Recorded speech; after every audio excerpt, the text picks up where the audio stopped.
Hola a tothom.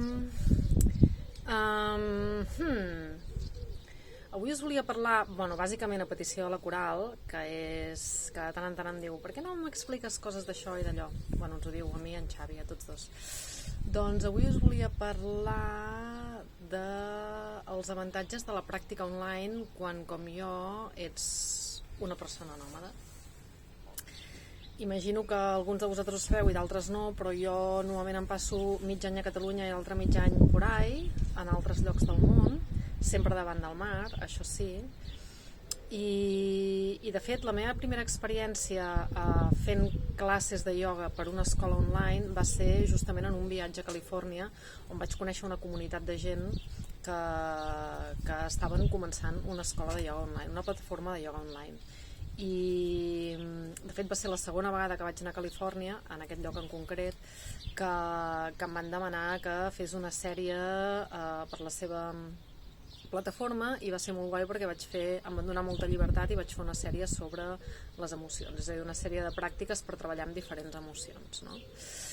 I aquest va ser el meu primer contacte amb el ioga online. De fet, fins llavors jo no pensava que la pràctica online fos possible. Jo pensava que la pràctica només podia ser presencial, que calia estar en presència del mestre o del professor perquè passessin coses, no? El temps m'ha demostrat que no és així, és a dir, que són dues coses diferents i totalment compatibles, el presencial amb l'online. I de fet, gràcies a que existeix aquest recurs, jo he pogut continuar practicant amb professors que m'agraden molt i que a més estan a l'altra punta del món mentre he estat de viatge, no? I llavors, jo què sé, estar al Marroc practicant amb una professora que està ubicada a Califòrnia, o estar al Perú practicant amb una professora que està ubicada a Catalunya, doncs és fantàstic, no? Perquè esculls la pràctica amb la llengua que t'agrada, amb la llengua que t'interessa i el tipus de pràctica que vols, i practiques quan vols i allà on estiguis. L'únic que necessites és una connexió a internet, que avui dia, encara que sembli mentida, n'hi ha per tot arreu, i per tant doncs ho trobo un avantatge. És molt curiós perquè això em fa pensar en una anècdota, que un dia anava amb tren, estava baixant amb tren de l'Empordà cap a Barcelona i sentia dues noies que parlaven de que una d'elles explicava que una amiga seva, tenien aquesta conversa en anglès, i explicava que una amiga seva havia començat a fer classes de ioga online, i jo, que ho estava escoltant, pensava, no, que ja era profe de ioga, una mica novella en aquell moment, però ja era profe de ioga, pensava, això és terrible, a qui se li acut això de fer classes de ioga online? Vull dir, el profe t'ha de veure si t'estàs col·locant bé o no, després hi ha aquesta qüestió com energètica d'entendre de què va la pràctica, que només ho pots veure des del presencial, no? I en aquell moment em semblava una aberració, una aberració total i absoluta. Mireu-me on estic a dia d'avui, no? Que amb la Coral, en Lucas i el Xavi hem fet una escola online, no?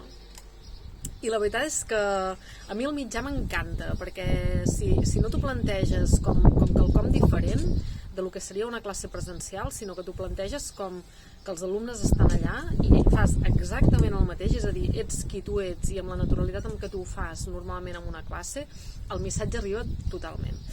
Mira, de fet recordo la primera vegada que vaig fer, el primer vídeo que vaig fer per aquesta plataforma que us dic de Califòrnia, la directora d'aquesta escola o plataforma online californiana, que som molt amigues, sap que jo soc molt de l'improvisar i tal, però em va demanar que em preparés una miqueta les classes per assegurar una mica el tret i tal. I abans de començar teníem una conversa i li deia, hòstia, és que jo soc molt de sentir l'energia de la gent, i llavors quan sento l'energia de la gent doncs sé què haig de fer, i tot succeeix d'una manera màgica. I ella em va dir, és exactament el mateix, la gent hi són, el que passa és que tu no els veus, però estan a l'altre costat de la càmera. I és ben bé així, vull dir, ara em poso davant de la càmera, faig una classe com si tots vosaltres estiguéssiu allà a l'altra banda, perquè compto que hi sou en algun moment o un altre, i no em plantejo gran cosa més. Potser sí que és cert que... jo ja soc d'explicar molts detallets quan faig les classes presencials. Potser, quan faig les classes en vídeo, tinc una miqueta més present allò de explicar algun detallet d'alguna cosa que jo no pugui veure perquè no us estic veient i que és important que la feu bé perquè si no us podríeu fer mal, o és una cosa que jo considero molt incorrecta i que no ajuda a arribar enlloc o així, però en general penso que s'assembla bastant el que faig en vídeo de lo que faig en presencial. I sí, o sigui, per la gent que ara començareu vacances, que arriba l'estiu i que no estareu a casa i que per tant no podreu anar a l'estudi habitual on feu ioga habitualment, ara és el moment fantàstic per començar a fer pràctica online. I què us haig de dir? Tramuntana Ioga és que, o sigui, a mi m'encanta, no? Però clar, vull dir, és que ho hem fet nosaltres, però que ens ho hem currat molt, no només de, vinga va, posem uns vídeos i ja està, no, molt ben organitzats, pensats perquè hi hagi vídeos per gent que fa molts anys que practica i gent que tot just acaba de començar, per gent que té molt temps i gent que en té poc.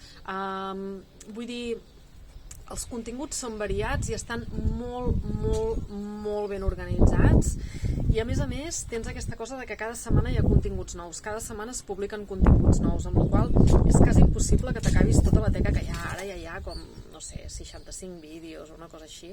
Em sembla que acabem la temporada, que l'acabem el 24 de juny amb 69 o 70 vídeos i l'1 de juliol comencem la següent temporada i això és acumulatiu, vull dir que anem pujant i anem pujant coses.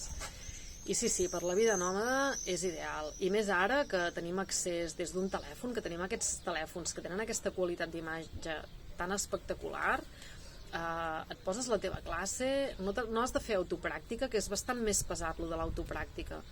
A mi personalment m'agrada molt la pràctica guiada. M'agrada que em diguin què haig de fer i que em donguin idees per entrar en espais que jo normalment no entro, perquè clar, jo tinc el meu imaginari i tot plegat, però molt entrar a l'imaginari d'algú altre, no? I molt sovint em ve de gust fer pràctica guiada, però jo amb aquesta mena de vida que tinc, jo no vaig a classes regulars amb ningú. Llavors, puntualment vaig a classes amb algú, però mai de manera regular. Llavors, això també em permet, la pràctica online em permet estar on vulgui del món i tenir com una sensació de que estic fent pràctica regular, perquè també puc triar un profe que m'agradi i estar fent pràctica amb aquesta professora o amb aquest professor totes les pràctiques que ofereix d'una determinada sèrie, etc. No? Vull dir que per la vida nòmada això del digitalisme és espectacular i que jo, que al principi em semblava que era impossible, ara no només ho veig com una eina fantàstica a nivell d'usuària, sinó que he decidit convertir-ho en una part essencial de la meva vida professional, perquè trobo que no es perd pràcticament res. Més enllà del estem juntets, que això sí que es perd, que es perd de certa mesura, perquè jo sé que els que em coneixeu, quan esteu fent vídeos amb mi, teniu com la sensació que jo hi soc, no? Perquè hi soc molt quan estic fent els vídeos. I sé que en Xavi també hi és molt quan està fent els vídeos. Però vull dir que es perd poc respecte del presencial, es perd poc. Potser el que es perd és el anar a fer el cafè junts després, oi? O el anar a fer el banyet a la platja del Portitxol després, no? Això és una de les coses que es perd. Vaig fer un vídeo un dia que penso que ja està penjat en algun lloc, però si no li podeu preguntar a la Coral, que va sobre l'autoregulació, que és una de les coses que és important que és important que tingueu en compte quan feu autopràctica, sí? Perquè clar, quan veniu a classe us estem veient i us podem dir això sí, això no, aquí flexiono els genolls, aquí l'espatlla no sé què, i quan no hi som no, i això vol dir doncs autoregular-se. Avantatges que té la pràctica guiada així d'aquesta manera com l'oferim nosaltres, que és com si tu estiguessis allà, doncs que et demana que estiguis molt present en tu, en allò que estàs fent, i tens una veu en off que et va explicant coses, i si en algun moment et perds pots mirar la pantalla i algú està fent allò que se t'està proposant que facis, sí? No sé, mireu-vos aquest vídeo d'autoregulació, que penso que toca temes interessants. Però sí, els que us agradi la vida nòmada, els que comenceu vacances, els que esteu pensant en viatjar, és fantàstic. Tramuntana Ioga us l'endueu amb vosaltres, allà on tingueu una tablet, un telèfon o un ordinador, Tramuntana Ioga ve amb vosaltres. I som persones de carn i ossos, oferint coses com les que oferim a classe, sí? Doncs res, visca la vida nòmada i visca el digitalisme.